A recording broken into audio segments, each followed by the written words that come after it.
सत साई भगत जी, मैं पंजाब से रंजीत दास बोल रहा हूँ। मैं फौज में सर्विस करता हूँ। भगत जी, एक मेरी शंका का समाधान करना।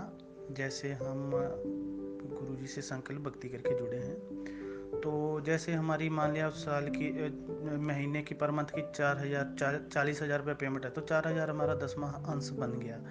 तो हम उसमें से क्या करते हैं, 10वें अंश के 4,000 में से जैसे ज्योति का जो पैसा होता है, जैसे हर महीने 4 डब्बा घी का जो भी ज्योति का लगता है 1,500 रुपया, उसका उसी पैसे में से निकालता हूँ। जैसे 4,000 10वां अंश है, उस 10वें अंश में से ही वो निकालता हूँ, बाकी 2,500 बचता है। उसी के हिसाब से मैंने रखा हुआ है पैसा गुरु जी के नाम पे।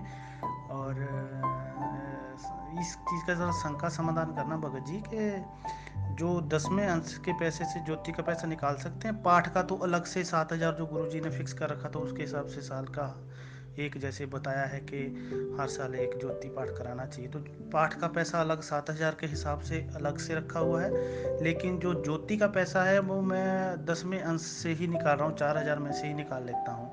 तो ये सही है या ज्योति का भी अलग से रखना? प्लीज़ इस मेरी शंका का समाधान करना। सत साहिब, जय हो बंदी छोड़। बंदी छोड़ सतगुरु रामपाल जी महाराज जी की जय हो। परमात्मा की सभी प्यारी आत्माओं को मुझ पवन दास का सत साहिब। देखिए भगत जी, ऐसा है, परमेश्वर की वाणी है कि 10वां अंश गुरु को दीजिए, ताते जीवन जन्म सफल कर लीजिए। 10वें अंश का जो पैसा है, 10वां अंश क्या होता है, परमात्मा ने बताया कि आपकी जो नेक कमाई है उसका 10%।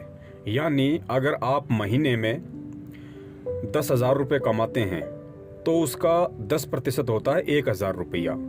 वो जो पैसा है उसको 10वां अंश कहा जाता है।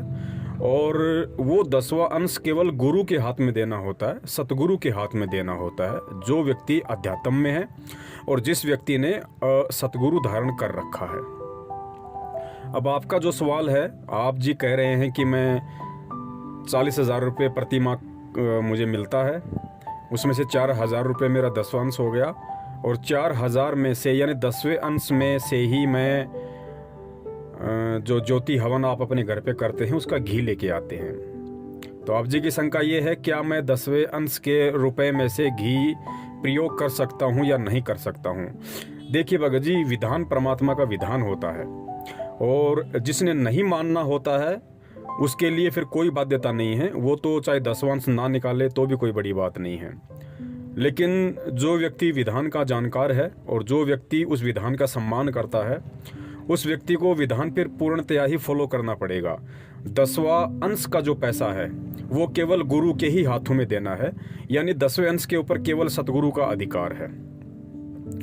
रही बात मजबूरी की, अगर ऐसी कोई मजबूरी है तो उसमें तो फिर परमात्मा ने सारे रास्ते भगत के लिए खोल रखे हैं। मान लीजिए आपके पास 10वें अंश का पैसा रखा हुआ है और पैसा घर में नहीं है, अचानक से आपका बच्चा बीमार हो गया, आप बीमार हो गए, घर में और किसी ज़रूरत की चीज़ की तंगी आ गई, तो फिर परमात्मा ने बोल रखा है, इन सब बातों के लिए कॉमन सेंस की बात है, आप 10वें अंश का पैसा अपनी उन ज़रूरतों में लगा सकते हैं। लेकिन अपना नोट करके रख लें कि मैंने परमेश्वर का जो 10वां अंश निकाल के रखा था उसमें से मैंने 2,000 रुपये मेरे मतलब पर्सनल यूज़ के लिए मैंने यूज़ कर लिए हैं, और जब परमेश्वर को देने होंगे तो उस समय मुझे 2,000 रुपये वापस उसमें मिलाने होंगे, वो एक अलग बात है। वरना 10वें अंश का जो पैसा है हम उसमें से मतलब अन्य चीज़ों को शामिल नहीं कर सकते। 10वें अंश का पूरा पैसा हमने गुरु को ही देना होता है। ज्योति यदि हम जलाएं तो हम अपना अलग से घी लेके आएँ। देखिए, मजबूरी का मैंने बता दिया, अगर मजबूरी है जब तो आप जला सकते हैं, कोई बात नहीं है, अन्यथा 10वां अंश का पूरा पैसा गुरु को ही देना होता है। एग्जाम्पल के तौर पे आप किसी अच्छी स्कूल में अपने बच्चे को पढ़ाते हैं तो आपको पता है कि स्कूल आपको अपनी फ़ीस बता देता है कि हमारे फीस एक साल की 80,000 रुपये। 80,000 रुपये तो आपने खाली उस बिल्डिंग में अपने बच्चे को बैठाने के लिए जमा करवाए हैं। उसके अलावा जो बुक्स आएंगी, जो बच्चे की ड्रेस है, बच्चे का जो क्या बोलते हैं, जो गाड़ी वगैरह से जाता है, जो उसका ट्रांसपोर्टेशन का खर्च है वो अलग है। बच्चा जब कहीं पिकनिक पे जाएगा, स्कूल का टूर जाता है तो उसका खर्चा अलग से होता है। हम सब इन बातों को अच्छे से जानते हैं। स्कूल की स्कूल जो है कभी भी अपनी जो फीस होती है उसमें से बच्चे की सारी सुविधाओं को शामिल नहीं करता है। तो ठीक इसी प्रकार भगत जी, ये जो अध्यात्म है, जो आश्रम है, वो हमारा एक स्कूल है। गुरुजी हमारे टीचर हैं, और गुरुजी ने सत्संगों के बदले हमारे जीवन को सफल बनाने के लिए और आने वाले समय में हमारे प्रारब्ध में जो संकट हैं उनको हल्का करने के लिए, उनकी दिशा मोड़ने के लिए परमात्मा ने 10वें अंश के रूप में एक फीस रखी हुई है। तो वो फीस तो उनको कंप्लीटली ही देनी पड़ेगी। उसके अलावा यदि आप कोई और चीज़ करते हैं तो उसको आपका अपना अलग से व्यय करना होगा। सत्साई जय हो बंदी छोड़ के।